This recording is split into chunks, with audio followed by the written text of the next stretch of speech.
معزز علماء کرام، میرے نہایت واجب الاحترام بزرگوں، مسلک اہل سنت والجماعت سے تعلق رکھنے والے وجود نوجوان دوستوں اور بھائیوں، ہماری سیرت النبی صلی اللہ علیہ وسلم کانفرنس کے عنوان پر مجھ سے قبل کئی خطباء خطابت فرما رہے تھے، اہل سنت والجماعت کا موقف بیان فرما رہے تھے۔ میں آپ حضرات کی خدمت میں آج خطابت نہیں بلکہ وکالت کروں گا۔ خطابت کا انداز اور ہے، وکالت کا انداز اور ہے۔ خطیب اپنے موقف کو بیان کرتا ہے اور وکیل اپنے موقف پہ دلائل دیتا ہے۔ میں انشاءاللہ العزیز اہل سنت والجماعت کے مسلک اور موضوع کو بڑی جرأت اور غیرت کے ساتھ دلائل کے ساتھ بیان کروں گا۔ حق جل مجدہ مجھے دلائل کی دنیا میں علمی جنگ لڑنے کی توفیق عطا فرمائے۔ اور میں یہ بات تحدیث بن نعمت کے طور پہ کہتا ہوں کہ میں خاص عنوان پر ایک موضوع پر گفتگو نہیں کرتا، بلکہ علماء دیوبند کے تمام موضوعات یہ میرے موضوع ہیں، اور تمام موضوعات پہ دلائل کے ساتھ وکالت کو کرنا میں اپنا مشن اور پروگرام سمجھتا ہوں۔ میں نے سیرت کے حوالے سے قرآن کریم کی آیت کا بڑا مختصر سا حصہ تلاوت کیا ہے۔ اس مختصر حصے میں 3 لفظ بنتے ہیں۔ نمبر 1 لفظ محمد، نمبر 2 لفظ رسول، اور نمبر 3 لفظ اللہ۔ میں کچھ گفتگو لفظ محمد پہ کروں گا، کچھ گفتگو لفظ رسول پہ کروں گا، اور کچھ گفتگو لفظ اللہ پہ کروں گا۔ لفظ محمد ایک نام نہیں، ایک مشن اور پروگرام ہے۔ لفظ رسول محض ایک نام نہیں بلکہ اس کے اندر میرے پیغمبر کی ذات سے منسلک اور ذات سے متعلق کئی ایک عقائد موجود ہیں۔ اور اسی طرح لفظ اللہ اور اس کے متعلقات پر گفتگو کرنا یہ واقعتاً اچھا خاصا وقت مانگتا ہے۔ میں اپنے دیے گئے وقت کے مطابق اپنی گفتگو مکمل کرنے کی کوشش کروں گا۔ نمبر 1 لفظ محمد، یہ خاتم الانبیاء حضرت سرور عالم صلی اللہ علیہ وسلم کا نام مبارک ہے۔ میرے پیغمبر کے 2 نام ذاتی ہیں اور بقیہ میرے پیغمبر کے نام صفاتی ہیں۔ وہ نام جسے ذاتی کہتے ہیں ان میں ایک نام محمد ہے جن کا اللہ نے قرآن میں تذکرہ 4 مرتبہ فرمایا ہے، اور ان میں ایک لفظ احمد ہے جس کا تذکرہ اللہ نے قرآن کریم میں 1 مرتبہ فرمایا ہے۔ لفظ محمد رکھنے کا ایک سبب ہے اور ایک پیغمبر کا علم محمد رکھنے کی تکوینی حکمت ہے۔ آپ اگر لفظ محمد پہ غور کریں کہ پیغمبر کا نام محمد رکھنے کا سبب کیا ہے تو اس کو علامہ زرقانی نے شرح المواہب میں لکھا ہے۔ اگر آپ اس کے سبب کو پڑھنا چاہیں الرز الانف میں لکھا ہے۔ آپ اس کے علم کے سبب پر بحث دیکھنا چاہیں علامہ کاندھلوی کی سیرت المصطفیٰ میں موجود ہے کہ نبی کریم صلی اللہ علیہ وسلم کے دادا شیبۃ الحمد کو خواب آئی ہے، اس خواب کے بعد نام محمد رکھا۔ لوگوں نے پوچھا کہ شیبہ تو نے نام محمد کیوں رکھا ہے؟ حضرت شیبۃ الحمد پیغمبر کے دادا نے فرمایا کہ میں نے خواب دیکھی ہے کہ میری خواب کی حالت میں میری پشت سے زنجیر نکلا ہے، اس کا ایک کونا مشرق میں ہے تو ایک کونا مغرب میں ہے۔ میں نے اس زنجیر کی ہتھیلی پہ ایک درخت دیکھا ہے، اس درخت پہ ہزاروں پتے دیکھے ہیں اور ہر پتے پہ سورج سے 70,000 گنا زیادہ روشنی دیکھی ہے۔ پھر میں نے قریش کے چند نوجوانوں کو دیکھا جو درخت کو کاٹنے کی کوشش کر رہے تھے، باقی انسان آئے تو درخت کو کاٹنے سے بچایا ہے۔ مجھے اس کی تعبیر یوں سمجھ آئی کہ میرا جو اللہ نے پوتا مجھے دیا ہے، مشرق اور مغرب، شمال اور جنوب کے لوگ اس کی اتباع کریں گے، اور جس کی اتباع کی جائے اس کی تعریف کی جاتی ہے۔ تو میں نے سوچا کہ اس کا نام ایسا رکھ دوں کہ جس نام سے اس کی مدح سمجھ آئے۔ میں نے اس سبب سے اپنے پوتے کا نام محمد رکھا ہے۔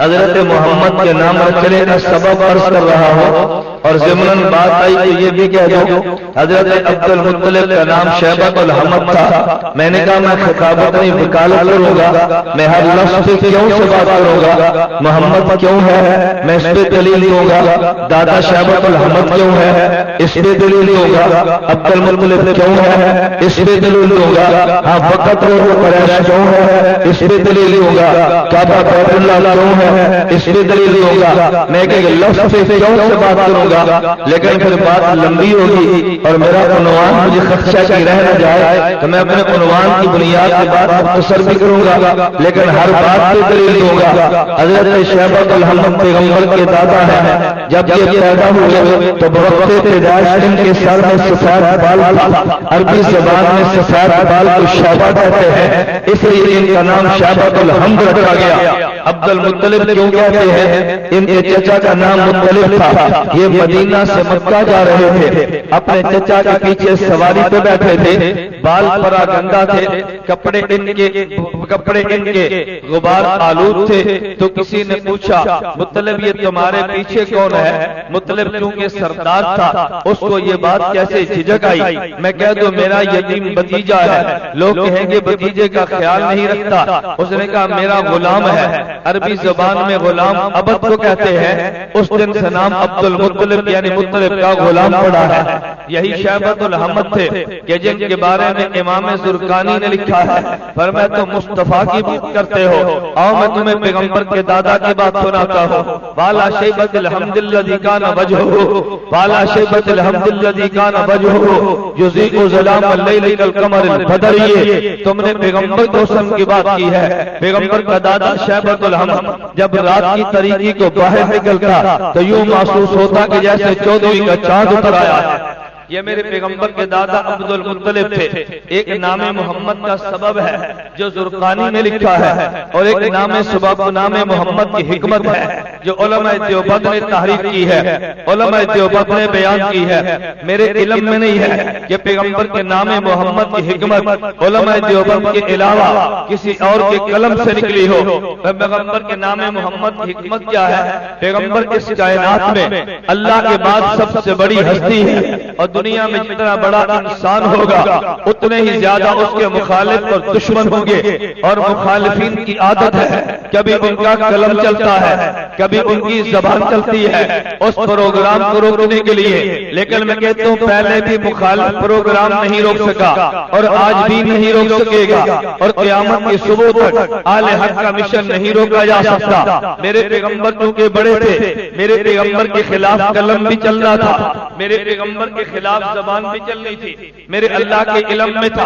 اور پیغمبر کا دفاع ہونا تھا۔ تو ممکن ہے کوئی بندہ یہ سمجھتا کہ پیغمبر کا دفاع میں نے کر کے پیغمبر پہ احسان کیا ہے۔ اللہ نے فرمایا نہیں، میں نے پیغمبر کو نام محمد دیا ہے۔ نام محمد اس لیے دیا ہے کہ میں نے اپنے پیغمبر کو اپنے پیغمبر کے دفاع کے لیے میں نے پیغمبر کو تمہارا محتاج نہیں بنایا، میں نے نام محمد رکھا ہے۔ جو زبان پیغمبر کی شان میں گستاخی کرے گی تو محمد کہہ کے گستاخی کرے گی، جو قلم پیغمبر کے خلاف چلے گا تو محمد لکھے گا تو پھر چلے گا، جب محمد زبان سے کہے گا پھر گستاخی کرے گا تو ہونٹ کہہ دے گے حیا کر، ارے جس کو میں نے محمد کہا اس کی تو مدح کی جاتی ہے، بد زبان تو کیسے اس کی مذمت کرتا ہے، جب قلم چلائے گا لفظ محمد کہہ کے مذمت کرے گا تو قلم تردید کر دے گا، ارے محمد کی مدح ہوتی ہے مذمت نہیں ہوتی۔ تو تکوینی حکمت یہ ہے کہ میرے اللہ نے نام محمد دیا ہے، نام محمد دے کے خدا نے پیغمبر کو دفاع سے بے نیاز کر دیا ہے۔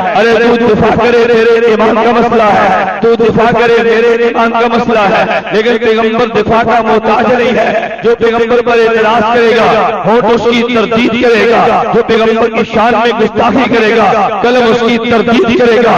اللہ فرماتا ہے محمد الرسول اللہ، پیغمبر کو نام محمد دیا ہے۔ ارے نام محمد کے بارے میں حضرت امام ابن حجر اسقلانی نے فتح الباری شرح بخاری میں باب ما جاء فی اسماء النبی صلی اللہ علیہ وسلم کے تحت لکھا ہے حضرت پیغمبر محمد کو حضرت پیغمبر کے نام محمد پہ ابو طالب پیغمبر کے چچا نے کلام کیا تھا۔ حضرت امام بخاری نے علی بن زید کے حوالے سے اپنی تاریخ صغیر میں لکھا ہے پیغمبر کے نام محمد پہ دربار رسالت کے شاعر حسان بن ثابت نے کلام کیا تھا۔ فرمایا حضرت حسان بن ثابت نے یا ابو طالب نے علماء نے کہا تضمین کہہ لو توارث کہہ لو جو بھی کہہ لو شعر دونوں کا ہو سکتا ہے۔ کہا وشک لہو من اسمہ لیجلہ وشک لہو من اسمہ لیجلہ فذو العرش محمود وہذا محمد۔ اللہ نے نام محمود سے نام محمد کو نکالا ہے، جہاں نام محمود کا تذکرہ ہوگا وہاں نام محمد کا تذکرہ بھی ہوگا۔ اور میں کہتا ہوں تذکرہ کیوں ہوگا اس کی وجہ بھی سن لے۔ ارے وجہ یہ ہے خالق نے کائنات کو پیدا کیا ہے لیکن میرے پیغمبر کے صدقے پیدا کیا ہے۔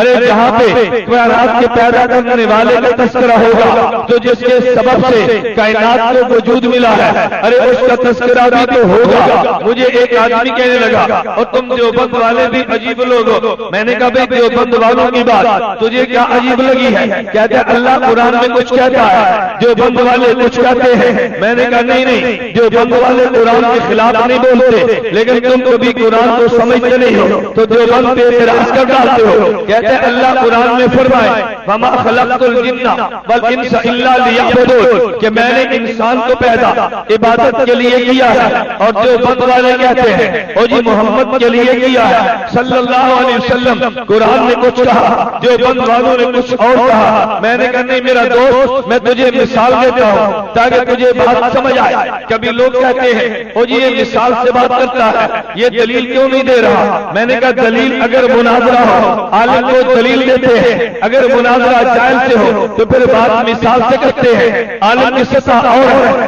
جائز کی سطح اور ہے۔ اگر تیری گفتگو عالم سے بن پڑے تو دلیل پیش کر دینا، اگر تیری گفتگو جائز سے بن پڑے تو پھر دلیل پہ پھر مثال پیش کر دینا۔ جاہل کا جواب اور ہوا لگتا ہے، عالم کا جواب اور ہوا لگتا ہے۔ میں نے ایک مرتبہ خیرپور میں مرکزی مسجد میں جمعہ پہ بیان کیا تو جمعے کے بعد نوجوان آیا مجھے کہتے ہیں حضرت کوئی مسئلے پوچھ رہے ہیں۔ میں نے کہا بڑے شوق سے پوچھے۔ کہتے ہیں آپ یہ تو بتائیں امام کی تقلید واجب ہے؟ میں نے کہا جی ہاں۔ کہتے ہیں نہ کرے تو میں نے کہا گناہ ہوگا۔ کہتے ہیں تقلید شخصی واجب ہے؟ میں نے کہا جی ہاں۔ کہتے ہیں تقلید نہ کرے میں نے کہا گناہ ہوگا۔ کہتے ہیں تم کس امام کے مقلد ہو؟ میں نے کہا سیدنا امام اعظم ابو حنیفہ کے مقلد ہیں، اللہ کی قبر پہ کروڑوں رحمتیں نازل فرما دے۔ اور ہاں آج میں گھنٹہ گھر گجرانوالہ میں ان اکابر کی موجودگی میں چیلنج کے ساتھ کہتا ہوں جس امام کی تقلید میں کرتا ہوں میرے امام کا نام آج بھی مسجد نبوی مدینہ منورہ میں موجود ہے۔ جس کو تو مانتا ہے اس کا نام تو پیش کر دے، ارے جس کو میں مانتا ہوں اس کا نام میں پیش کر دوں گا۔ میرے دوست مدینہ منورہ میں پیغمبر کی مسجد دیکھ لے، یہ میرے پیغمبر کی مسجد ہے، مسجد نبوی میں روزہ ہے، آگے سیر ہے اور مسجد نبوی کے پیغمبر کے آپ مسجد نبوی میں سیر پہ کھڑے ہو اور آپ نگاہ اٹھائیں ذرا قبلے کی طرف، ادھر ابو بکر لکھا ہوگا، ادھر عمر لکھا ہوگا، ادھر عثمان لکھا ہوگا، ادھر علی لکھا ہوگا، ادھر عباس لکھا ہوگا، ادھر حسنین لکھا ہوگا۔ میں نے کہا نگاہ ذرا پیچھے اٹھا کے دیکھ لے، ارے پہلے ستون کے اوپر نعمان بن ثابت لکھا ہوگا، آگے اٹھا کے دیکھ لے محمد بن ادریس لکھا ہوگا، اگلے ستون کو دیکھ لے احمد بن حنبل لکھا ہوگا، اگلے ستون کو دیکھ لے مالک بن انس لکھا ہوگا۔ میں کہتا ہوں ہاں ہمارا تو نظریہ ہی تھا، علم عمل روزے والا لایا ہے، روزے والے نے اپنے صحابہ کو لیا ہے، پیغمبر کے صحابہ نے ابو حنیفہ کو لیا ہے۔ میرے محمد کے روزے کی جاری بھی چمکتی رہے گی، میرے پیغمبر کے صحابہ کے نام بھی وہاں پہ چمکتے رہے گے، میرے امام کا نام بھی ارے چمکتا رہے گا۔ نہ پیغمبر کے روزے کو گرایا جا سکتا ہے، اصحاب محمد کے نام کو نہ مٹایا جا سکتا ہے، نہ ابو حنیفہ کے نام کو دنیا سے مٹایا جا سکتا ہے۔ پیغمبر کا روزہ مدینہ میں، اصحاب پیغمبر کے نام مدینہ میں، میرے امام کا نام بھی مدینہ مسجد نبوی میں۔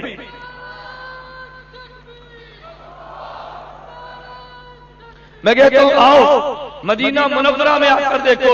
میں نے کہا میرے امام کی بات کرتے ہو, مدینہ منورہ میں ہے. لوگ کہتے ہیں ہمارا عقیدہ مدینے والا. میں نے کہا تیرے تو امام کا نام بھی مدینے میں نہیں ہے, میرے امام کا تو نام لکھا پڑا ہے. میرے دوستوں میں اس سے بڑھ کے کہتا ہوں, اور آج انہیں کہتا ہوں جو حنفیت سے بات کرتے ہیں, ارے عرب کا بچہ قرآن پڑھتا ہے تو نورانی قاعدہ پڑھتا ہے جو قاری نور احمد دیوبندی نے لکھا ہے. ارے مدینہ منورہ کا اسٹوڈنٹ عقیدے میں تحاویہ پڑھتا ہے جو امام ابو جعفر طحاوی نے لکھا ہے. ارے عرب کا علم بھی دیوبند سے ہے, عرب کے علم کا اختتام بھی دیوبند سے. وہاں تو آغاز بھی ہم سے ہے, انتہا بھی ہم سے ہے. میں نے کہا تم نے کیسے کہا؟ خیر مجھے وہ کہنے لگا او جی نہ مانے تو میں نے کہا مجرم ہے. کہتے جس امام کی تم تقلید کرتے ہو کیا یہ امام بھی کسی کی تقلید کرتے؟ میں نے کہا نہیں. کہتے جب تقلید نہیں کرتے تو پھر تمہارے امام گناہگار ہوئے نا؟ میں نے کہا نہیں, تقلید بھی نہیں کرتے, گناہگار بھی نہیں تھے. کہتے جی کیوں؟ میں نے کہا مجھے تو یہ بتا, ہر انسان پہ پیغمبر کا کلمہ پڑھنا کیا جی فرض ہے؟ میں نے کہا محمد صلی اللہ علیہ وسلم یہ بھی انسان تھے. کہتے جی ہاں. میں نے بتا کس کا کلمہ پڑھا ہے؟ کہتے وہ خود نبی تھے. میں نے کہا پھر مجھے یہ بتا کہ باجماعت نماز پڑھنا ضروری ہے؟ کہتے جی ہاں. میں نے کہا باجماعت نماز کسے کہتے ہیں؟ کہتے چند لوگ امام کے پیچھے کھڑے ہو. میں نے کہا پھر تم سارے باجماعت پڑھتے ہو, تمہارا امام بغیر جماعت کے پڑھتا ہے. کہتے جی کیوں؟ میں نے کہا تم امام کے پیچھے, تمہارا امام تو کسی کے پیچھے نہیں ہے. کہتے وہ تو خود امام ہے. میں نے کہا پھر میں بھی کہتا ہوں کہ جس طرح نبی کے لیے کلمہ انسان کے لیے کلمہ پڑھنا فرض ہے, نبی کسی اور کو کلمہ نہیں پڑھتا, وہ تو خود نبی ہے. ارے باجماعت نماز کے لیے امام کے پیچھے کھڑے ہوتے ہیں, امام کسی کے پیچھے کھڑا نہیں ہوتا, وہ تو خود امام ہے. پھر ہر آدمی تقلید کرتا ہے, امام نہیں کرتا, وہ تو خود امام ہے. وہ تو خود امام ہے. مجھے کہا اچھا امام تو اور بھی تھے, تم نے امام ابو حنیفہ ہی کی تقلید کیوں ہے؟ میں نے کہا یار مجھے یہ بتا, خیر پر میرج میں اور بھی مسجدیں تھی, تو اس مسجد میں جمعے کے لیے کیوں آیا ہے؟ کہتے یہ مسجدیں تو اور بھی تھی مگر یہ مسجد بڑی ہے. میں نے کہا امام اور بھی تھے, یہ امام بڑا ہے. تو مجھے کہتے ہیں تم دلیل نہیں دیتے. میں نے کہا بیٹا جاہل کو دلیل نہیں مثال دیتے ہیں, جاہل کو دلیل نہیں مثال دیتے ہیں. ہاں اگر دلیل کی بات کرو گے دلیل دیں گے, اور اگر دلیل کے بغیر جاہل آئے گا مثال دیں گے. مجھے کہنے لگا او جی مولوی صاحب قرآن کہتے ہیں عبادت کے لیے پیدا کیا, تم کہتے ہو محمد کے لیے پیدا کیا صلی اللہ علیہ وسلم. میں نے کہا قرآن بھی ٹھیک کہتا ہے, جو بند والے بھی ٹھیک کہتے ہیں, تو نے قرآن کو سمجھا ہی نہیں ہے. کہتے جی کیا مطلب؟ میں مثال دیتا ہوں. میں نے کہا میں آج سیرت کمیٹی کے جلسے میں آیا اور بیان کے بعد تم سے غیر مقلد پوچھ ڈالے, تم سے کوئی مماتی پوچھ ڈالے, عقیدے میں دونوں ایک ہے, دونوں میں کوئی فرق نہیں ہے. ہاں میں یہ بات کھول کر کہتا ہوں, عقیدہ دونوں کا ایک ہے, عقیدے میں کوئی فرق نہیں ہے. وہ تم سے پوچھے گا بھائی تم یہ بتاؤ آج تمہارے شہر گجرانوالہ میں یہ مولوی صاحب کیوں آئے تھے؟ تو یہاں کے سامنے اٹھیں گے اور وہ کہتے گے یار بیان جو کرنا تھا اس لیے آئے تھے, وہی میرے پاس آیا. مہمان خانے میں پہنچے گا, مدرسہ نصرت العلوم میں پوچھا مولانا کیوں آئے؟ میں نے کہا اس لیے آیا کہ مجھے مولانا فیاض خان سواتی, مجھے مولانا ریاض خان سواتی دامت برکاتہم نے دعوت دی ہے. وہ باہر جا کے شور مچانے لگا, او جی دیکھو ان کے آپس میں بیان نہیں ملتے, عوام کہتی ہے بیان کے لیے آیا ہے, مولوی صاحب کہتے ہیں ان کے لیے آیا ہے. ارے عوام کچھ کہتی ہے, یہ لوگ کچھ کہتے ہیں, ان کے بیان نہیں ملتے. میں نے کہا رب تجھے علم کی بوند عطا کر دے, تو نے ان سے پوچھا کیوں آیا؟ ان نے میرے آنے کا مقصد بیان کیا ہے, تو نے مجھ سے پوچھا کیوں آیا؟ میں نے آنے کا سبب بیان کیا ہے. ارے آنے کا مقصد بیان کرنا ہے, میرے آنے کا سبب میرے زبان کی دعوت دینا ہے, سبب اور ہے مقصد اور ہے. اللہ قرآن میں کہتے ہیں عبادت کے لیے پیدا کیا ہے. ارے خدا نے مقصد بیان کیا ہے, ہم نے کہا حضور کے لیے پیدا کیا ہے, ہم نے سبب بیان کیا ہے, مقصد اور ہوتا ہے سبب اور. نعرے چھوڑو, آپ نے بہت دیر تک جلسہ سنا ہے, اب نعرے تمہارے بس میں نہیں. دیکھو نا سردی, میں نے آپ سے کہا آپ نے بدو کا زور لگانا فائدہ نہیں. میں گزارش کرتا ہوں نعرے چھوڑے, آپ میری بات کو سمجھیں. میں نے آپ سے کہا نا میں خطیب نہیں, میں تو وکیل ہوں. کبھی آپ نے سنا کوئی وکیل کہہ دے میری دلیل سمجھ آئے تو سبحان اللہ کہنا, نہ سمجھ آئے تو استغفر اللہ کہنا, کبھی نہیں کہتا. اور جب وکیل عدالت میں کیس لڑتا ہے تو جج بھی کہتا ہے خاموش ہو جو وکیل کی بات سنو. جب خطابت ہو تو نعرے لگاؤ، جب وکالت ہو تو دلائل سنو۔ آپ میرے دلائل سنو۔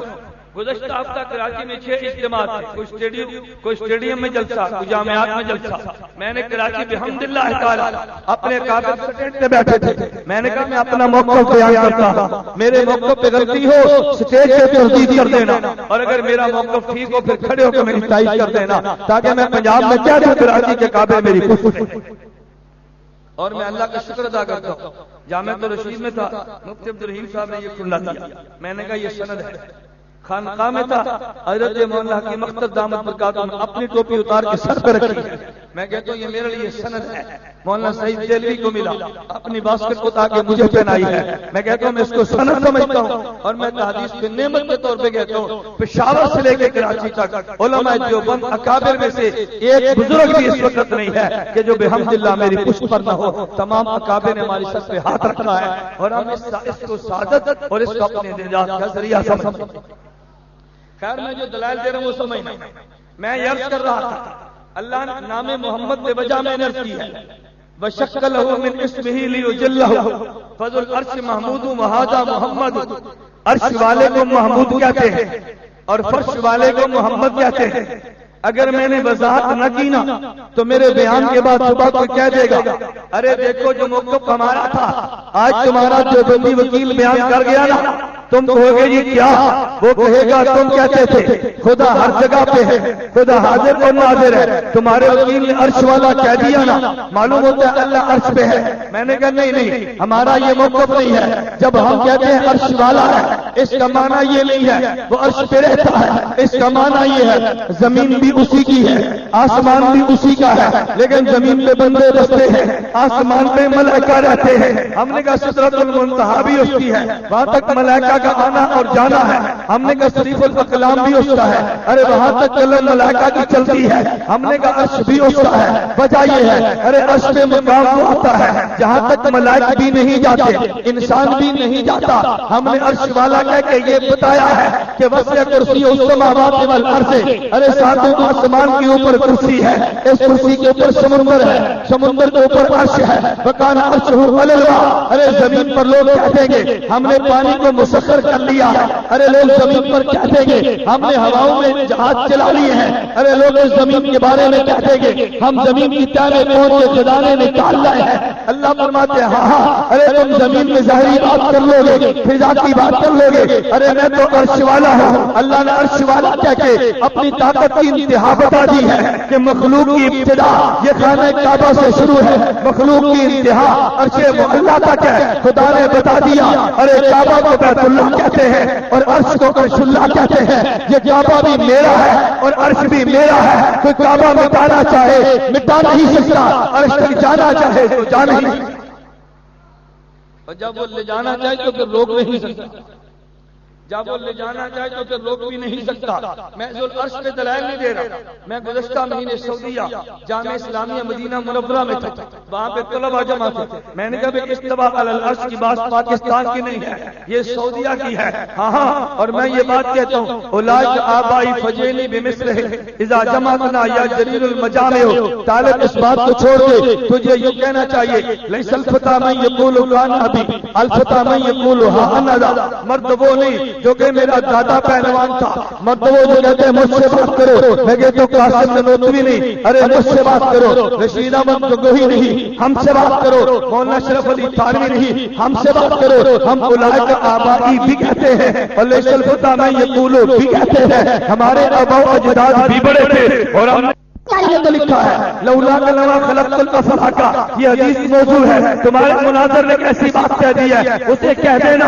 ملا علی قاری نے لکھا ہے اس حدیث کے الفاظ موضوع ہے لیکن دوسری حدیث موجود ہے لولا کلمہ خلقت الدنیا لولا کلمہ خلقت النار لولا کلمہ خلقت الجنہ۔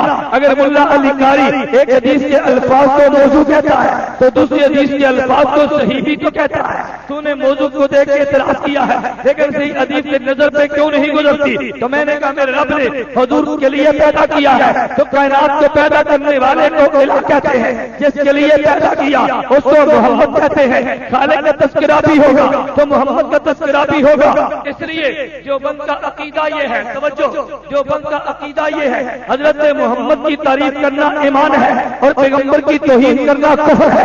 اگر کوئی پیغمبر کی توہین کرے تو پھر سزا سزائے موت ہے. اگر پیغمبر کے صحابی کی توہین کرے سزا سزائے عمر کیا ہے. مجھے لوگ کہتے ہیں اور یہ دونوں میں فرق کیوں کیا ہے؟ میں نے کہا فرق کی وجہ یہ ہے, ایک مقام محمد ہے, ایک مقام صحابہ ہے. ارے مقام محمد یہ ہے, یہ نمائندہ خدا کا ہے, اور ایک مقام صحابہ ہے, یہ نمائندے مصطفیٰ کے ہیں. محمد طلحہ اس زمین پہ خدا کا نمائندہ ہے. صحابی تنہا نہیں, جماعت صحابہ یہ محمد کی نمائندہ بنتی ہے. یہی وجہ جب پیغمبر کی نمائندگی کی بات آتی ہے ذرا میرے دلائل پہ غور کرنا. میرا اللہ قرآن میں فرماتے ہیں فما رمیت اذ رمیت ولکن اللہ رمی. میرے پیغمبر ہاتھ تو نے اٹھانا ہے, کنکریاں میں نے پھینکنی ہے. میرے پیغمبر ہاتھ تو نے اٹھانا ہے, چاند کے ٹکڑے میں نے کرنے ہیں. میرے پیغمبر لوہا تو نے لگانا ہے, علی کو شفا میں نے دینی ہے. میرے پیغمبر اوکاشا کو لاٹھی تو نے دینی ہے, تلوار میں نے بنانی ہے. میرے پیغمبر انگلیاں تو نے دبونی ہے, چشمے میں نے جاری کرنے ہیں. میرے پیغمبر حدیبیہ کے مقام پہ بیعت تو نے لینی ہے. ان الذین یبایعونک انما یبایعون اللہ, میں نے کہنا ہے. اللہ نے پیغمبر کے ہاتھ کو اپنا ہاتھ کہہ دیا, یہ نمائندہ خدا جو ہے. لیکن تم نے سنا ہوگا حضرت عثمان گرفتار ہوئے, حدیبیہ میں خبر آ گئی, عثمان کو شہید کر دیا گیا. جو میرے پیغمبر نے بیعت لی ہے, بیعت حضرت ابو بکر نے بھی کی ہے, حضرت عمر رضی نے بھی کی ہے رضی اللہ عنہ. حضرت عثمان نہیں تھے تو میرے پیغمبر کے ہاتھ پہ عثمان موجود نہیں تھے. نبی نے ہاتھ بڑھایا, فرمایا لوگوں یہ عثمان کا ہاتھ ہے. ارے یہ تو خطابت ہے, ہم نے موقع بیان کیا. پیغمبر اپنے ہاتھ کو عثمان کا ہاتھ کہتے ہیں. میں نے اگلی وکالت کی بات کرتا ہوں, نبی نے عثمان کے ہاتھ کو اپنا ہاتھ کیوں کہا ہے؟ جامع ترمذی میں روایت موجود ہے, حضرت انس بن مالک فرماتے ہیں ان عثمان کان رسول اللہ, ان عثمان کان رسول اللہ, ان عثمان کان رسول اللہ. حدیبیہ میں میرا پیغمبر خدا کا نمائندہ ہے, عثمان مکہ میں پیغمبر کا نمائندہ ہے. اللہ نے بتایا پیغمبر تو میرا نمائندہ ہے تو تیرا ہاتھ میرا ہاتھ ہے. پیغمبر نے بتا دیا عثمان میرا نمائندہ ہے, میرا ہاتھ عثمان کا ہاتھ. حضور نمائندے اللہ کے, فرمایا نبی تیرا ہاتھ میرا ہاتھ ہے.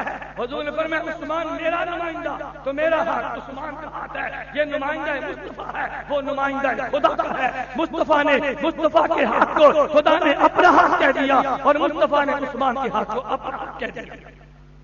توجہ, جو میں دلیل دے رہا تھا, میں نے کہا حضور کی تعریف ایمان ہے, پیغمبر کی توہین کفر ہے اور اس کی سزا سزائے موت ہے. میں لفظ محمد سے دلیل دینے لگا. لوگ کہتے ہیں یار دلیل کیا ہے؟ میں نے کہا قرآن کی آیت سے غور کرنا. وَقَضَىٰ رَبُّكَ أَلَّا تَعْبُدُوا إِلَّا إِيَّاهُ وَبِالْوَالِدَيْنِ إِحْسَانًا.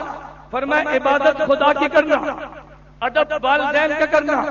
اللہ خدا کی عبادت تو سمجھ آئی ہے کہ تو ہمارا خالق ہے, اور والدین ادب کیوں ہے؟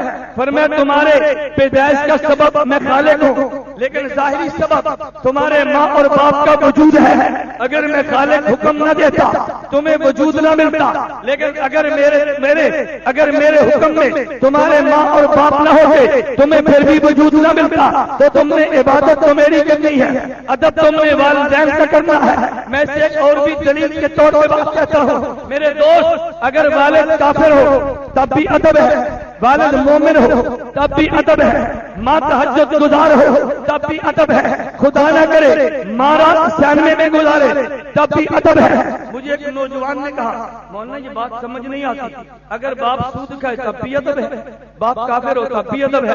میں نے کہا مجھے تو بتا, اگر اللہ اولاد دے تو چھین لے, سجدہ کس کو کہتے ہیں اللہ کو. میں نے کہا اولاد چھینی ہے اب تو نہیں سجدہ کرنا چاہیے نا. کہتے ہیں جی نہیں, پیدا جو اس نے کیا ہے. میں نے کہا خدا صحت دے کے مرض دے دے, سجدہ کس کو کرے گا؟ کہتے ہیں جی خدا کو. میں نے کہا جب مرض دی ہے پھر سجدہ تو نہیں کرنا چاہیے نا. کہتے ہیں جی وہ تو خالق ہے. میں نے کہا اللہ دولت دے کے تجھے فقیر کر دے, سجدہ کس کو کرے گا؟ کہتے جی خدا کو کریں گے۔ میں نے کہا کیوں کرے گا؟ اس نے تو تیری دولت لے لی ہے۔ کہتے جی خالق جو ہے۔ میں نے کہا پھر معلوم ہوا وہ سجدہ اس لیے نہیں دولت دیتا ہے، سجدہ اس لیے نہیں صحت دیتا ہے، سجدہ اس لیے نہیں اولاد دیتا ہے، سجدہ اس لیے کہ وجود دیتا ہے۔ تو پھر مجھے کہنے دے ارے ماں کا ادب اس لیے نہیں وہ ماں مومن ہے، باپ کا ادب اس لیے نہیں کہ باپ نیک ہے، ادب اس لیے وہ تیرے وجود کا سبب بنتا ہے۔ خدا دولت دے تب بھی سجدہ ہے، چھین لے تو سب سجدہ ہے۔ ماں مومن ہو تب بھی ادب ہے، ماں کافر ہو تب بھی ادب ہے۔ سجدے کی وجہ خالق ہونا ہے، ادب کی وجہ ہدایت کا سبب۔ میں نے کہا تو کلہم اوفن، تم نے اوف بھی نہیں کہنا۔ اللہ کیوں اوف نہیں کہنا؟ فرمایا تمہارے پیدائش کا سبب جو بنے ہیں۔ عجیب بات یہ ہے کہ والد اور ماں کی وجہ سے ایک بیٹے کو وجود ملا کا اوف نہیں کہنا، ایک بیٹی کو وجود ملا اوف نہیں کہنا۔ تو پھر گجرا والے کا مسلمانوں میں استدلال کے طور پر کہتا ہوں وہ ماں اور باپ جس سے صرف بیٹے کو وجود ملا ہے ان کو اوف کہنا گناہ ہے۔ وہ محمد جس کی وجہ سے پوری کائنات کو وجود ملا ہے اس کو اوف کہنا کفر۔ والدین کی وجہ سے ایک بیٹے کو وجود ملا ہے تو اوف کہنا گناہ کبیرہ ہے، اور پیغمبر کی وجہ سے پوری کائنات کو وجود ملا ہے تو پیغمبر کو اوف کہنا کفر ہے۔ جتنا بڑا جرم ہوگا اتنی بڑی سزا ہوگی۔ حضور کے صدقے تجھے وجود ملا ہے، جہاں تو نے اسی پیغمبر کو بھونک دیا ہے، اب تجھے زندہ بیٹے کو گناہ ہے۔ وہ محمد جس کی وجہ سے پوری کائنات کو وجود ملا ہے اس کو اوف کہنا کفر۔ والدین کی وجہ سے ایک بیٹے کو وجود ملا ہے تو اوف کہنا گناہ کبیرہ ہے، اور پیغمبر کی وجہ سے پوری کائنات کو وجود ملا ہے تو پیغمبر کو اوف کہنا کفر ہے۔ جتنا بڑا جرم ہوگا اتنی بڑی سزا ہوگی۔ حضور کے صدقے تجھے وجود ملا ہے، جہاں تو نے اسی پیغمبر کو بھونک دیا ہے، اب تجھے زندہ رہنے کا حق ہی نہیں ہے۔ اس لیے ہم نے کہا جو توہین پیغمبر کرتا ہے اس کی توہین سزائے موت ہے۔ وجہ جس کی وجہ سے وجود ملا جب اس کو گالی دی ہے شریعت نے کہا اب اس کے وجود کو چھین لو، اس کو زندہ رہنے کا حق ہی نہیں۔ لیکن یہ مسئلہ تو پیغمبر کا تھا، صحابہ کا مسئلہ اس سے الگ ہے۔ نبی تنہا خدا کا نمائندہ ہے، صحابہ سارے ملے تو مصطفیٰ کے نمائندے ہیں۔ نبی اکیلا، صحابہ سارے۔ لوگ کہتے ہیں کیا مانا؟ میں کہتا ہوں میں اگر کسی لفظ سے بولوں نا کہ پیغمبر کے صحابہ نمائندے ہیں، استاد میں نمائندے کیسے بنتے ہیں مجھے ایک ایک وصف کے دلائل دینا پڑے گی۔ میں بڑے اختصار سے بات کر رہا ہوں۔ میں نے وجہ یہ ہے اللہ کا نمائندہ تنہا کون ہے؟ پیغمبر، اور پیغمبر کے نمائندہ سارے۔ پیغمبر چاند ہے اور صحابہ پیغمبر کے چاند سے روشنی نکلتی ہے تو ستاروں میں تقسیم ہوتی ہے، کسی ایک ستارے میں چاند کی ساری روشنی تو نہیں نہ ہوتی، یہ چاند کی روشنی بکھرتی ہے تو سارے ستاروں میں تقسیم ہوتی ہے۔ میرے پیغمبر کے اصحاب نکلے ہیں، سارے صحابہ میں بٹے ہیں، تو جب وہ اصحاب جمع ہو جائیں تو پھر ایک پیغمبر ہے۔ اب توجہ رکھنا، میں دلیل دینے لگا اور بلکہ میں کہتا ہوں ناموس صحابہ پہ ایک جملہ دل کی تختیوں پہ نوٹ کر لے۔ میں کہتا ہوں جس طرح میرا پیغمبر اکیلا معصوم ہے، صحابی اکیلا مومن ہے، صحابی اکیلا عادل ہے، صحابی اکیلا حجت ہے، صحابی اکیلا محفوظ ہے، لیکن جب سارے صحابہ جمع ہو جائیں تو ایسے ہی معصوم ہے جیسے پیغمبر تنہا معصوم ہے۔ ارے وجہ یہ ہے پیغمبر چاند ہے، صحابہ ستارے ہیں۔ چاند بکھر جائے تو چاند بنتے ہیں، چاند بکھر جائے ستارے بنتے ہیں، ستارے بکھر جائیں تو چاند بنتا ہے۔ میں کہنا چاہتا ہوں نبوت بکھر جائے صحابہ بنتے ہیں، صحابہ سمٹ جائے نبوت بنتی ہے۔ چاند بکھر جائے ستارے بنتے ہیں، ستارے سمٹ جائیں تو چاند بنتا ہے۔ نبوت بکھر جائے صحابہ بنتے ہیں، صحابہ سمٹ جائیں نبوت بنتی ہے۔ نبوت تنہا معصوم ہے، صحابہ سمٹ کے جمع ہو جائے تو پھر صحابہ بھی معصوم ہے۔ تنہا نبوت کا انکار بھی کفر ہے، جمی صحابہ کا انکار بھی کفر ہے۔ لیکن اگر نبوت اکیلی کی توہین کی ہے سزائے موت ہے، صحابی ایک کی توہین کی ہے تو پھر عمر قید ہے، سب کی توہین کی ہے تو پھر سزائے موت ہے۔ جتنا جرم ہے اتنی بڑی سزا ہے۔ تو میں نے کہا پیغمبر کا نام محمد ہے، ہم نے نام محمد کیوں رکھا پڑا؟ وجہ پیغمبر اس کائنات کے وجود کا سبب ہے. پوری دنیا میں جہاں بھی کائنات کا ذرہ ہوگا وہاں میرے پیغمبر کا تذکرہ ضرور ہوگا. کراچی میں مجھے ایک نوجوان کے لگا، کہتے جی مولانا ہمیں اس سے ایک بات یاد آئی، یہ جو تم نے کہا پوری کائنات میں پیغمبر کے وجود کا صدقہ ہے، ارے پوری کائنات میں پیغمبر کے وجود کا فیض ہے. میں نے کہا جی ہاں. کہتے اس سے ایک اور بات ثابت ہوگی. میں نے کہا جی فرمائیں کون سی بات؟ کہتے جی اللہ جب قرآن میں فرماتے ہیں وما ارسلناک الا رحمت للعالمین، دلیل بڑی مضبوط دی ہے. کہتے وما ارسلناک الا رحمت للعالمین، یہ جو قرآن نے کہا اے پیغمبر میں نے تجھے پوری کائنات رحمت بنا کے بھیجا ہے. اب ذرا سورہ اور کبرا دلیل پہ غور کرنا. کہتے اللہ نے فرمایا اے پیغمبر میں نے تجھے پوری کائنات کے لیے رحمت بنا کے بھیجا ہے. نبی رحمت ہے، رحمت ہر جگہ پہ، تو نبی ہر جگہ پہ. دلیل سمجھی؟ نبی رحمت اور رحمت اور نبی دلیل بن گئی. کہتے ہیں نبی رحمت ہے، رحمت ہر جگہ پہ، تو نبی ہر جگہ پہ. کہتے ہیں ہمارا عقیدہ نبی حاضر اور ناظر ہے، یہ تو قرآن سے ثابت ہے.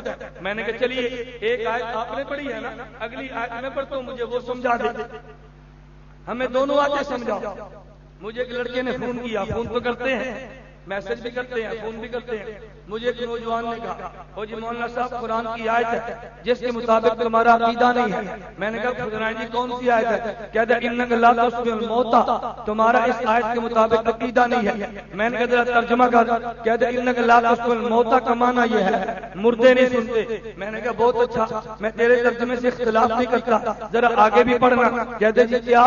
میں نے کہا کہ اللہ قرآن میں فرماتے ہیں ان تسمع الا من یؤمن بآیاتنا، اس کا ترجمہ کر. یہ ترجمہ کر کہ مردے بھی نہیں سنتے، اور یہ ترجمہ کرنا کافر بھی نہیں سنتے. کر ترجمہ. کہتا ہے یہ نہیں جی اس کا معنی تو اور ہے.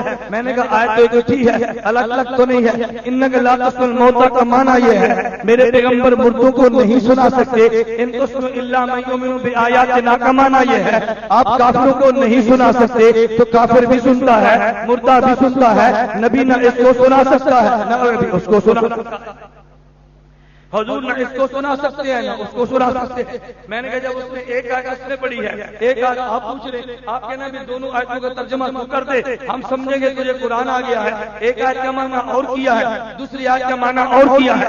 دجل کو بیان کرنے کے لیے میں نے کہا بھی آیت تو نے پڑھی ہے، ایک آیت قرآن کی میں بھی پڑھتا ہوں. کہتا ہے جی کون سی؟ میں نے کہا اللہ قرآن میں کہتے ہیں، دلیل پہ غور کرنا.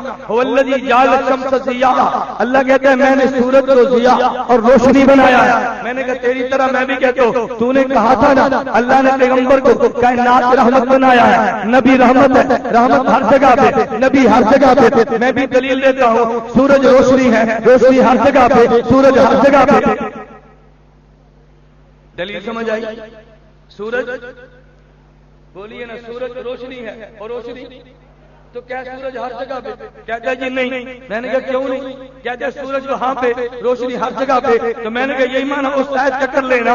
اللہ نے بتایا کہ میں نے سورج کو ضیاء بنایا، سورج وہاں پہ، سورج کی روشنی ہر جگہ پہ. میرا پیغمبر رحمت ہے، پیغمبر کا وجود مدینہ پہ، پیغمبر کی رحمت ہر جگہ پہ. سورج روشنی پہنچانے میں ہر جگہ جانے کا محتاج نہیں ہے، تو میرا پیغمبر بھی اپنا ساتھ پہنچانے میں ہر جگہ جانے کا محتاج نہیں ہے. میں نے کہا کوئی اور دلیل دے دو. حضرت امام غزالی کے سامنے شیطان آئے اور شیطان نے آگے امام غزالی سے کہا، اور نے کہا میں دلیل سے ثابت کرتا ہوں میں جنت میں جاؤں گا. امام غزالی نے کہا دلیل دے. شیطان کہنے لگا، کہتے جی اللہ قرآن میں فرماتے ہیں وسعت رحمتی کل شیء، میری رحمت ہر چیز سے وسیع ہے، اور میں بھی تو چیز ہوں نا، جس چیز سے خدا کی رحمت آ جائے وہ تو جہنم میں نہیں جاتا. امام غزالی نے مریدوں کو سمجھانے کے لیے فرمایا جب نص قطعی جہنم میں اس کے جانے پر موجود ہے، ہم اس کی دلیل کو چھوڑ کر نص قطعی کو لیتے ہیں. حکیم الامت مولانا اشرف علی تھانوی اللہ اس کی قبر پر کروڑوں رحمتیں نازل فرمائے. حکیم الامت تھانوی نے فرمایا امام غزالی مریدوں کو سبق دینا چاہتے تھے، لیکن اگر تھانوی ہوتا تو میں وہاں پہ شیطان کو جواب دیتا. میں شیطان سے کہتا کہ تیری بات بالکل ٹھیک ہے، خدا کی رحمت تجھ پر ہے، لیکن تو پھر بھی جہنم میں جائے گا. شیطان پوچھتا جی کیسے جاؤں گا؟ تو میں شیطان سے کہتا مجھے یہ بتا کہ جتنا خدا عذاب تجھے دے گا اس سے زیادہ خدا تجھے دینے پر قادر ہے یا نہیں؟ تو شیطان نے کہنا تھا تھا اس سے زیادہ دینے پر قادر ہے۔ فرمایا تو جو بندہ 100 جوتے مار سکتا ہو پھر بھی وہ 90 جوتے مارے، اس کا احسان ہے نا۔ خدا تجھے زیادہ عذاب دے سکتا ہے پھر بھی نہیں دیتا تو یہ بھی تو خدا کی رحمت ہے، تو جہنم میں بھی جائے گا رحمت بھی ہوگی، جہنم میں جائے گا رحمت نہیں ہوگی۔ فرمایا حضرت تھانوی نے میں جواب دیتا، میں یہ بات اس لیے کہتا ہوں اپنے طلباء سے گزارش کرنے کے لیے، اللہ مجھے اور آپ کو توفیق دے، ہمیں چاہیے اپنے کابر علماء دیوبند کو کبھی فراموش نہ کرے۔ میں نے کہا کہ لفظ محمد ہے، ہم نے لفظ محمد کا سبب اور نلم محمد کی تکوینی حکمت میں نے آپ کی خدمت میں عرض کی ہے۔ میں کہتا ہوں لفظ رسالت، اس میں لمبی بات کرنے کی بجائے مختصر سی 2-3 باتیں کہتا ہوں۔ نمبر 1، رسالت کا معنی کیا ہے؟ عموماً لوگ رسالت کا معنی یہ کرتے ہیں کوئی رسالت کا معنی پیغام ہے، میں نے کہا نہیں، میرے دوستوں نے آدھا معنی کیا۔ لوگ کہتے ہیں رسالت کا معنی پیغام دینا، میں نے کہا پیغام بندہ تب دیتا ہے، پہلے پیغام لے گا تو پھر دے گا، ارے دینے کے بعد لینا ہوگا، تو رسالت کا معنی تو پیغام ہے۔ پھر میں ایک بات کہنا چاہتا ہوں، میرے پیغمبر اللہ کے رسول ہیں اور پیغمبر رسالت کا حق ادا کرتے ہیں۔ معنی کیا ہے؟ پیغمبر خدا سے دیتے ہیں، پیغمبر امت کو دیتے ہیں، اور نبی کا پیغام 2 طرح سے ہے، یہ دونوں طرح کو سمجھنا، کوئی ایک کو نہیں مانتا کوئی دوسرے کو نہیں مانتا۔ ارے رسالت کا معنی پیغام ہے، میرا پیغمبر خدا سے لیتا ہے، پیغمبر مخلوق کو دیتا ہے۔ ارے پیغمبر نے خدا سے علم و عمل لیا ہے، پیغمبر نے مخلوق کو دیا ہے، لیکن 2 طریقوں سے، کبھی یوں ہوگا کہ المراد اللہ کی ہوگی، الفاظ بھی اللہ کے ہوں گے، کبھی مراد اللہ کی ہوگی، الفاظ پیغمبر کے ہوں گے۔ ارے وہ پیغام جس میں مراد اللہ کی ہے، الفاظ اللہ کی ہے، اس پیغام کو قرآن کہتے ہیں۔ ارے وہ پیغام کہ جس میں مراد اللہ کی ہے، الفاظ نبی کے ہیں، اس پیغام کو حدیث کہتے ہیں۔ ارے دیوبند والے قرآن کو بھی مانتے ہیں، دیوبند والے حدیث کو بھی مانتے ہیں۔ ایک طبقہ پیدا ہوا اس نے قرآن کو چھوڑا، ایک طبقہ پیدا ہوا اس نے حدیث کو چھوڑا۔ میں صرف 2 مثالیں دیتا ہوں، وہ کون سا طبقہ جس نے قرآن کو چھوڑا؟ وہ کہتے ہیں مولوی جی ہم پیغمبر کی بیٹیوں کو اہل بیت نہیں مانتے رضی اللہ عنہم۔ میں نے کہا تیرے پاس دلیل کیا ہے؟ کہتے ہیں یہ قرآن موجود ہے، اللہ نے ازواج مطہرات کا ذکر کیا، فرمایا انما یرید اللہ لیذهب عنکم الرجس اہل البیت۔ اگر پیغمبر کی بیٹی اہل بیت ہوتی اللہ قرآن میں ذکر کر دیتا، رب نے نہیں ذکر کیا، یہ بیٹی اہل بیت نہیں ہے۔ ایک اور آ گیا کہتے جی میں پیغمبر کی بیٹی کو، پیغمبر کے بیٹے کو، پیغمبر کے طلاق کو اہل بیت مانتا ہوں، پیغمبر کی بیوی کو نہیں مانتا۔ میں نے کہا تیرے پاس دلیل کیا ہے؟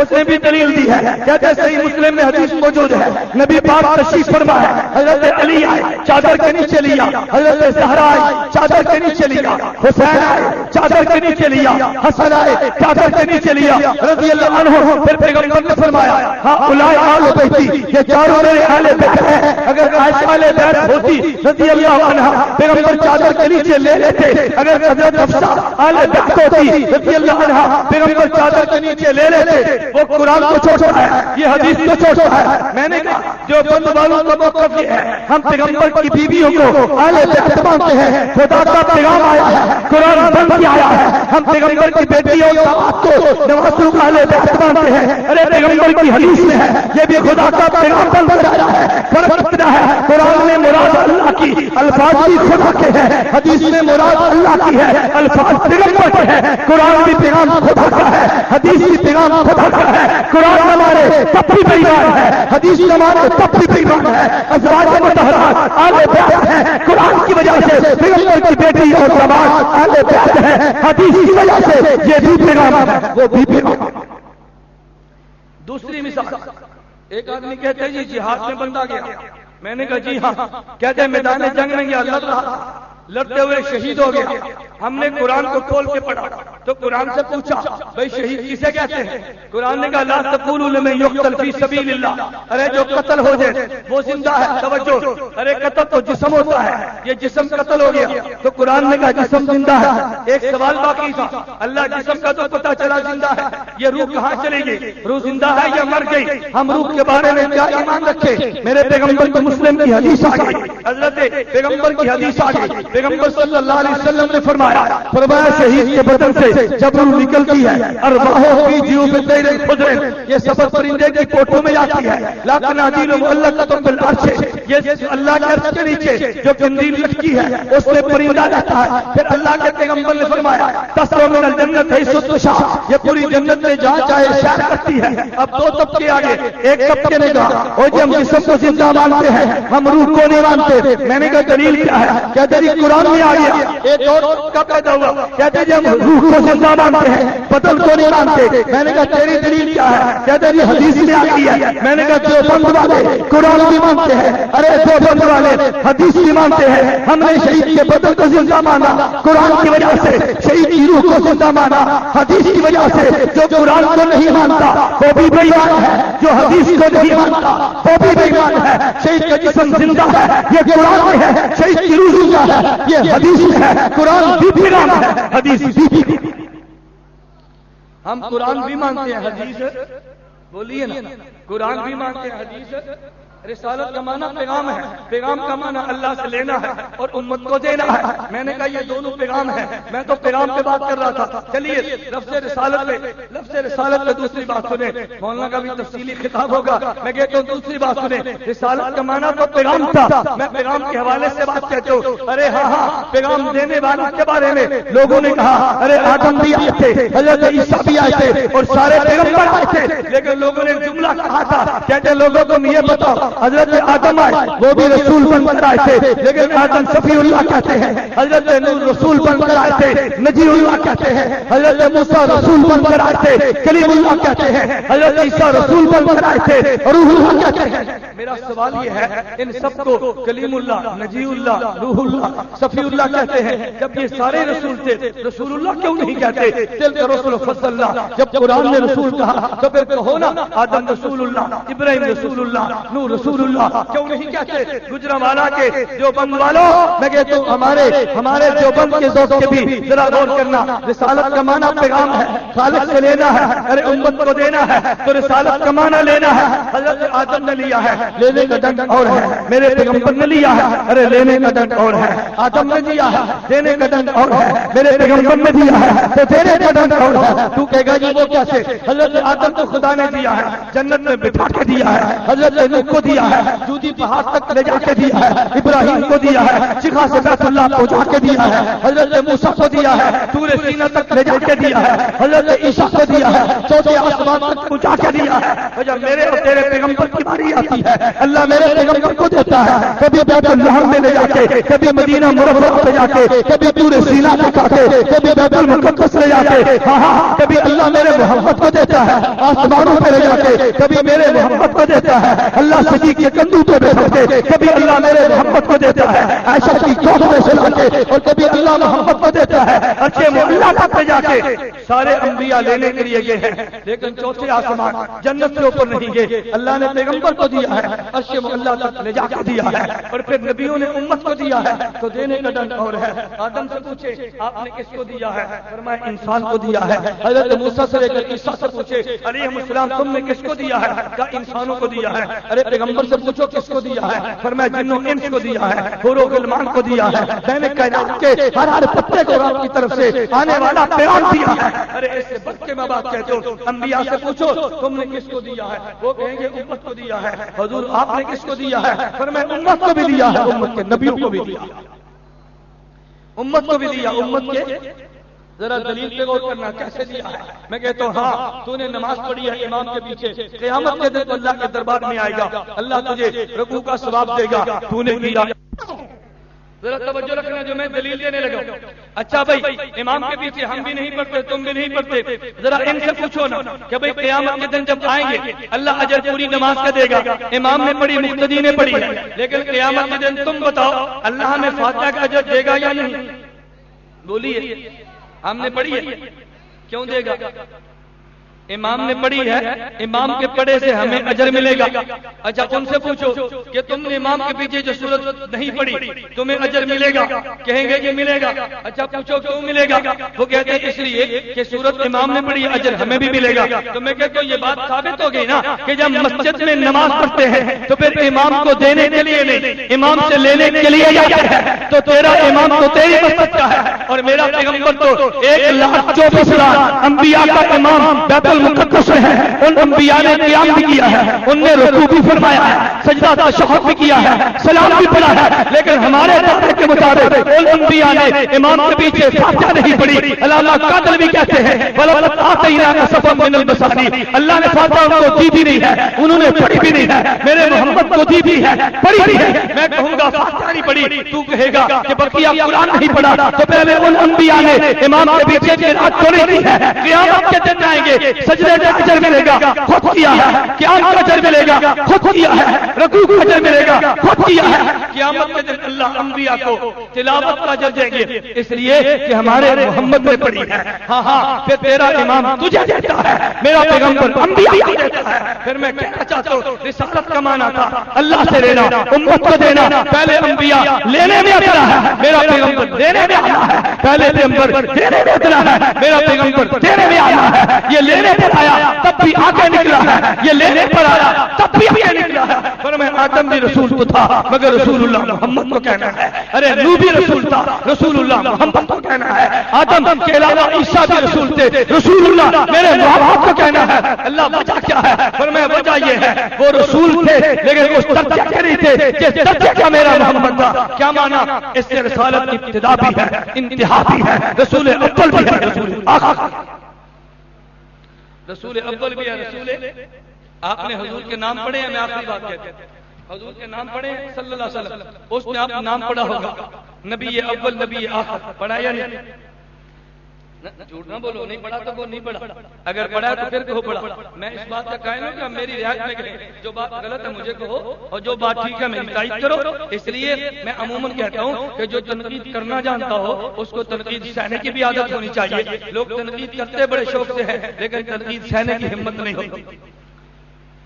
مولانا قاسم نانوتوی رحمۃ اللہ علیہ کا مناظرہ آریہ مذہب والوں کے ساتھ، ہندو پنڈت آئے، مولانا قاسم نانوتوی سے کہا حضرت آپ بڑے آدمی ہیں، شفقت فرمائے پہلے تقریر کر لیں۔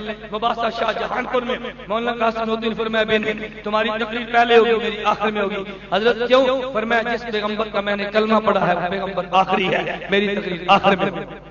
انہوں نے کہا حضرت دلائل کی بات ہے، ہم تو محبت سے عقیدت سے کہتے ہیں۔ حضرت نانوتوی نے فرمایا چلو میں کچھ تقریر پہلے کرتا ہوں کچھ آخر میں کروں گا۔ حضرت کیوں؟ فرمایا جس نبی کا میں نے کلمہ پڑھا ہے وہ نبی اول بھی ہے، نبی آخر بھی ہے، میرا شروع میں بھی حق ہے آخر میں بھی حق ہے۔ انہوں نے کہا حضرت ہاتھ دیکھے ہم معافی مانگتے ہیں، ہم دلائل سے بات نہیں کرتے، ہم تو آپ سے کہتے ہیں، ہم عقیدت پہ کہتے ہیں۔ نانوتوی نے جملہ بولا تھا، فرمایا ہندوؤں میں چاہتا تھا تم دلیل دے لو، میں چاہتا تھا تم تھوڑی سی بات کر لو، ورنہ جب نانوتوی بولے گا تو وہ تقریر اول بھی ہوگی، تقریر آخر۔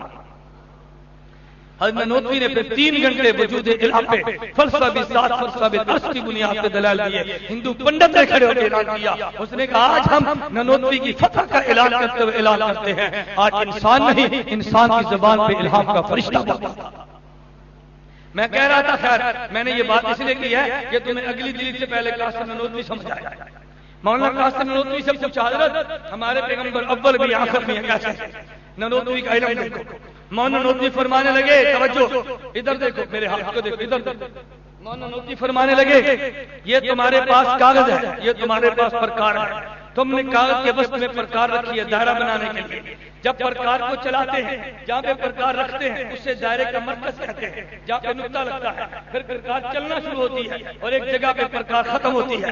نانوتوی فرمانے لگے کہ جب دائرہ بنانے کے لیے پرکار کو رکھا ہے ایک مرکز ہے جہاں پہ رکھ کے پرکار چلتی ہے، فرمایا یہ مرکز بن جاتا ہے مگر نظر نہیں آتا، نظر تب آتا ہے جب دائرہ بن جاتا ہے۔ نانوتوی فرمانے لگے میرا محمد یہ دائرہ نبوت کا مرکز ہے جو بنا پہلے ہے نظر بعد میں آیا ہے، فرمایا یہ مرکز کی عادت یہ ہے اس کا وجود اول ہوتا ہے ظہور آخر ہوتا ہے، فرمایا ہمارے محمد نبی اول ہے اپنے وجود میں، نبی آخر ہے اپنے ظہور میں۔ میں اس لیے کہتا ہوں ہمارے محمد رسول اللہ ہے۔ کیا مانا؟ رسول تو وہ بھی تھے، رسول یہ بھی ہے، لیکن اس پر رسالت کی ابتدا بھی ہے، انتہا بھی ہے۔ فرمایا اس کو کلیم اللہ کہنا، اس کو رسول اللہ، لا الہ الا اللہ محمد رسول اللہ۔ خیر میں یہ کر رہا تھا، میں تو اس پہ دلائل دے رہا تھا رسالت کسے کہتے ہیں۔ ہاں ہمارے پیغمبر رسول ہیں، اور رسول بھی کیا سید الرسل ہیں۔ میں ایک جملہ کہتا ہوں، بات کہتے پھر آخری بات پھر لمبی ہوتی ہے۔ مجھے اچھی طرح وقت کا خیال ہے کہ چونکہ وقت بڑی دیر سے آپ نے گفتگو سنی ہے،